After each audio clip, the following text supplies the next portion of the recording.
Welcome to the latest edition of Diary of a Professional Tennis Coach with Mark Gellard and me, Candy Reid. And we've got a special guest today. Victor Crivoi, the coach of Irina Camelia Begu, is kind enough to join us for, I suppose, a post-Wimbledon chat. Victor, welcome to the podcast. Thank you guys for the invitation. I'm watching you since you started the podcast, and you did a great job. And we have a lot of good informations from insides, so the people they can hear our story behind the scenes. So very nice. Well, that's Thanks, good to hear, Victor. Victor. And the reason that Mark and I started this really is to bring everybody an idea of what is happening behind the scenes, because it's not always known, is it? I think a lot of people think the tennis coach, the tennis player's life is very luxurious. Mark has told me countless times it's not. Would you agree? Yes, I think it's most of the people just they just watch how the life is going for us, just staying in the nice hotels, going to uh, nice restaurants or nice cities. But actually, when you're beginning the life of the tennis player, the journey of the tennis player doesn't start like that. So when the top 100 are there, it's just the peak. I mean, it's a long journey, and most of the players they don't succeed, they don't get there. Yeah, one of the things I wanted to ask Victor, because you obviously came from, and I'll let you expand on it a little bit more, but you were obviously a very good player. I played college tennis and junior tennis, but not ever reaching it to the levels that you did as a professional. And so, can you tell me or us and the listeners about your journey as a player a little bit? You sort of what your journey was, and then how you got into coaching. I know you and I have talked about it in the past, but I think it'd be really interesting for other people to hear. Actually, my story is quite interesting because I started playing tennis at 12 years old. So, I mean, for me, it's a different perspective to see these kids how they practice these days nowadays, and to know what I've been doing, and I can have done much better in that time. But I was going to school till when I was like 19 or 20, and then I start playing professional. So I start pretty late. But most of the kids, and also the Romanian kids, they they playing they playing too much tennis, too much specific, and they don't go uh, to the fitness or to the mental side. They just think, oh, I'm gonna do it later. I'm gonna do it when I'm gonna be a professional, when it matters. But actually, it matters from the beginning. It not matters when you become professional, because you need to build a base, and the base you build it when you're young. Actually, it's more of your brain development, and how your brain gets developed. It's from the early ages. So we have to go from the early ages till you're professional. And when you're professional, you just it's just the fine tuning there. It's nothing that you can build it, but when you build a player, you build it from the young age. Victor, I actually went to Romania when I was a junior and played the junior tournaments there. And we were quite soundly whooped, I think, the British kids on the red clay of Romania. There seem to be so many good players there, but it hasn't always translated, has it, to good seniors? Yes, because I was saying, I mean, they sometimes they practice 6 hours a day, and you told them just what actually a player needs.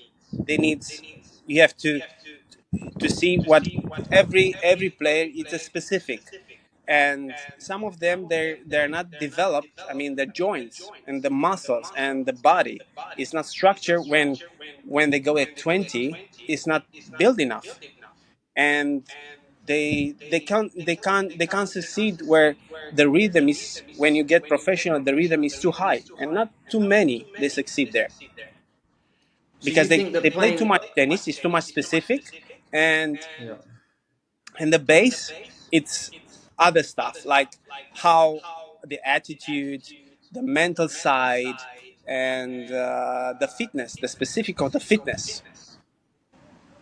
Would you say then that you as a and when you played and now as a coach, you believe that people should do a lot of other sports to grow their skill base and become a better athlete before specializing in tennis too early? Is that fair to say that? Yes, this is what I'm saying actually, because I mean, the the brain develops when you're young, and if you're doing a lot of sport, you access different parts of the brain, and when you develop, you have like a big. It's like when when you make when you build like a building, so you make the foundation. As the foundation it's bigger, you can make a building with 10 floors or with 5 floors or with 25 floors.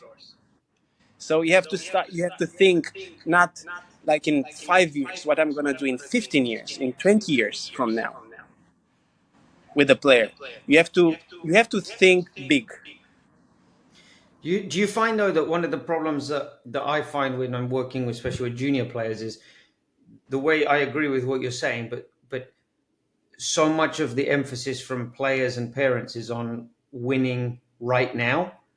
And so they don't always look at building 25-story houses. They look at building 2-story houses because Exactly. and the problem is that we're looking at the big picture where we're saying maybe short-term results aren't going to be great, but the big term benefits will be better, the long-term benefits. However, we're also in the business of winning and customer service, right? We're there to make people happy. We've got to keep people happy so they keep employing us. And we do have results. Ultimately, it's a results-oriented business. So we have to find a balance. Of course, you're going to have results, but that you don't have to focus on the results. The results will come. So the focus should be on your development. That's the main objective. That's the main focus when you train with the young players. And of course, I think the key in juniors and also in seniors, it's the communication. It's how you communicate with the parents. If the parents have trust you, because of course when they come to you they trust you as a coach, right? So they have to listen. But some parents, they don't. They have their own mission. They have their own mission. They know what to do. They don't listen. But the other parents who listens and they trust you, and they will say, okay, I'm a parent, I have to be just a parent, and you are the coach. Because a coach, of course, is not just on the 2 hours on the tennis court. He has to know how how is the communication with the parents. He's okay. Did they have a fight today? Uh, did he eat or good proper food? I mean, everything. Did he sleeps and all this kind of stuff, because it's gonna impact your performance.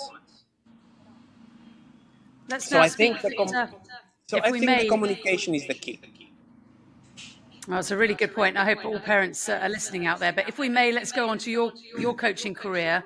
I know you coach Irina Begu currently. I've commentated on her quite a few times, and she's always so good. She's so fantastic on the clay in particular. She just knows her way around it. But I think she's been quite heavily injured, hasn't she? Because we didn't see her for the beginning part of 2024.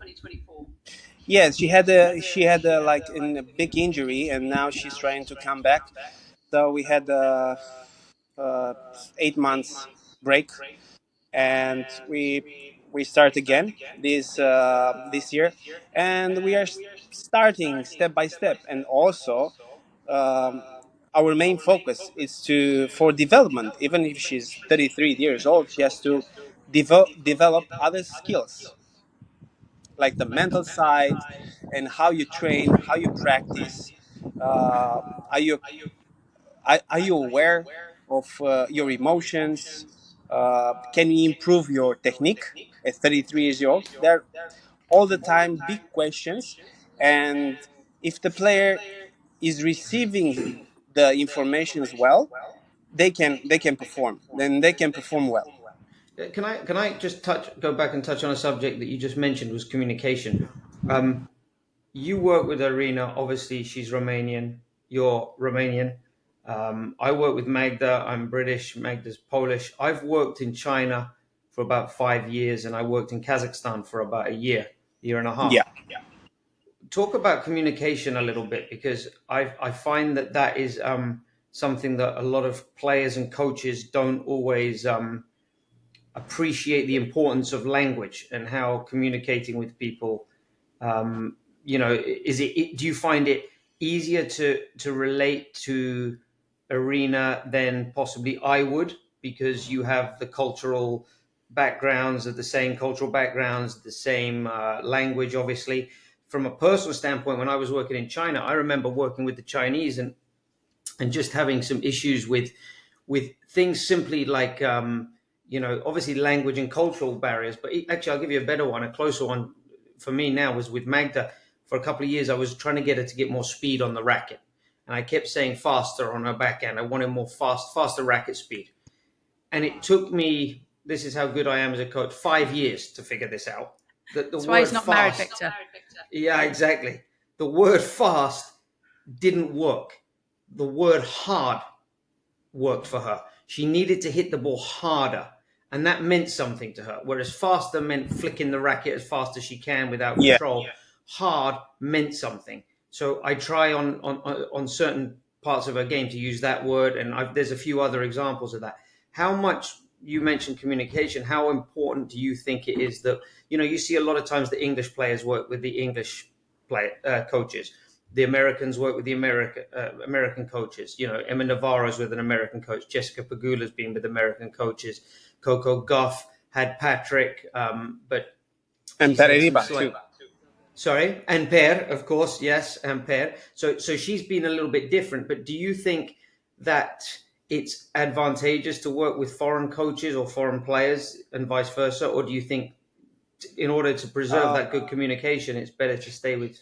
I think communication is the key. It's very important. I think also the chemistry is important, because that's why I think Americans, they're with Americans. They have the lifestyle. They have their same attitude. They how they motivate them. So you always have to find like the triggers to motivate the player. So sometimes doesn't work. You have to try another button. You have to press different buttons and to see which one is working. And I think it's, for us, is important that we have to think in for their perspective,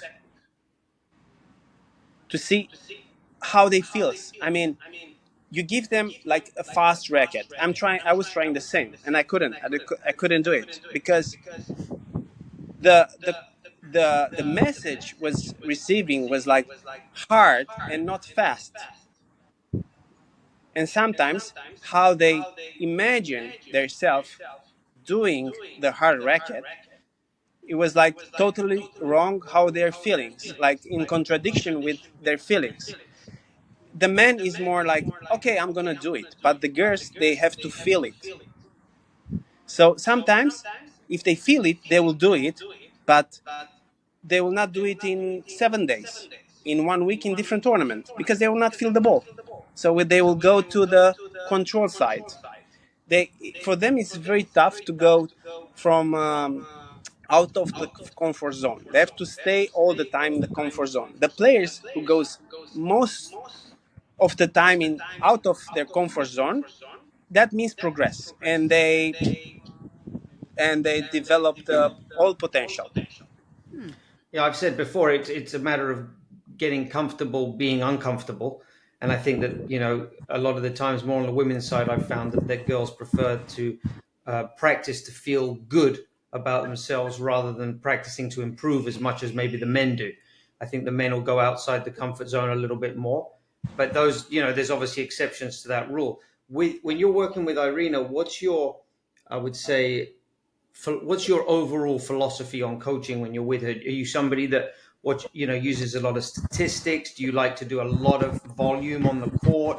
Are you focusing more on the athlete or the tennis player? Do you do a lot of scouting the opponents, or do you focus more on your stuff? I'm trying, okay, because Irina is 33 years old, so I can't I can't train her like 25 years old. So she has the volume already.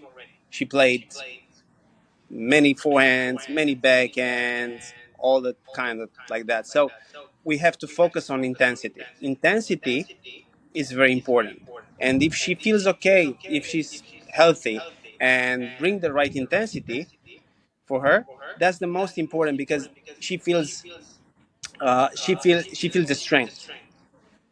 She feels power in when she got the intensity. When she doesn't, then we have to go on tactics and we have to develop and we have to see how we can win that match. But consistency is the key. If you bring 1 2 3 4 practice in a row that you have intensity, that means like she's in a good form. And you know that in tennis it's for the periodization. It's one of the hardest thing you have to do in tennis is periodization because you cannot do it because you don't know what's going on the next day, how it's going to feel the player, if she's going to win or if she's not going to win. Yep. She has a 1 hour match or 2 hours match. She plays at 2 when it's 45 and 85% humidity or during the night and she has to recover for the next day. So you cannot make like a plan. So you always have to adapt. You have to adapt and you have to communicate with your player to see, oh, how do you feel today? And sometimes if you ask them how they feel today, they will say, well, why? It's something wrong with me? Or do you think it's not okay? And you have to know the player how to put the problem and to make them talk and I mean to open. And sometimes they don't, and you have to just to guess. Victor, Mark, one for both of you. I actually commentated on Emma Navarro's match and win over Coco Gauff at Wimbledon. I don't know if you saw the second set, but Coco Gauff's forehand completely went off track, and I've never seen her like that towards Brad Gilbert. I'm not sure if that relationship is going to survive much longer after that. We'll see. But I actually saw Peter Ayres afterwards. He's the coach of Emma Navarro. And I congratulated him on such a good win because she's, of course, had an amazing year. And he said, we were actually talking about her, the person. And he said, the wonderful thing about Emma, and they've been working together for 8 years, was he said, she tries to prove me right. And I thought that was so interesting because I've done quite a lot of coaching myself, not at the level you have. But it's very rare you get a player who wants to prove you right. A lot of them, you say something and they're actually trying to prove you wrong. So, Victor and Mark, I'd like to ask you if you've ever worked with someone a little like Navarro who's trying to prove you right. Never. No, that's to be honest. It's that's true because if you sometimes the players they try to prove you that you're wrong and they're right all the time, and when they can't, they will do what you say exactly. I mean, that's the toughest. That's progress. Emma is a unicorn. He needs to keep that one safe because she's. I think one thing that I've found is that sometimes with Magda, I will tell her on Monday something, and I know that I'm right in what I'm telling her, and it's not working, and she won't. She will be trying to prove me wrong, but possibly by Tuesday or Wednesday, she'll sort of subversively sort of do it the right way and go, oh yeah, this is working better, but it's now my idea because you see, I did it. Yeah, I get what you said, Mark, on Monday, but it wasn't exactly like this. I changed it and made it like this, and now it's really good. So it's becoming her idea, and that's the main thing. It's almost like coaches; we just plant the seed and hope that it grows really, and that it comes from them is better. It's always better for me if the player has the idea. If we plant the seed that maybe we can be a little bit more aggressive on second serve, for example. The first time she goes out and plays a match and double faults, it will be, well, that's because you wanted me to do more with the serve. Whereas if it comes from them, they're going to almost try to prove themselves right, and that's far more valuable. I also saw the Emma's match, and I was looking to the second set, and I haven't seen for a long time like a player to see a weakness in the opponent and don't change. She won it with that one on the forehand. She will go like 1 year there if she can if she can win that. She will not change like during the match, just just uh, to change to do something different, and that's a strong mentality. I saw it in Nadal in when he was playing with Federer. He was playing like even if he was bored, he was doing on his backhand, winning point by point, and that's discipline. Emma was so disciplined in that match, and she she could do it forever and ever. One thing, the only thing I'll add on that is that we practiced with her once in Dubai this year, and I've watched her play some matches, obviously, because she's winning so much. And the biggest strength I can find from her is her mentality. This girl just doesn't seem to be bothered by anything. When she wins, it doesn't seem that it's the most important thing in her world. She doesn't get too high.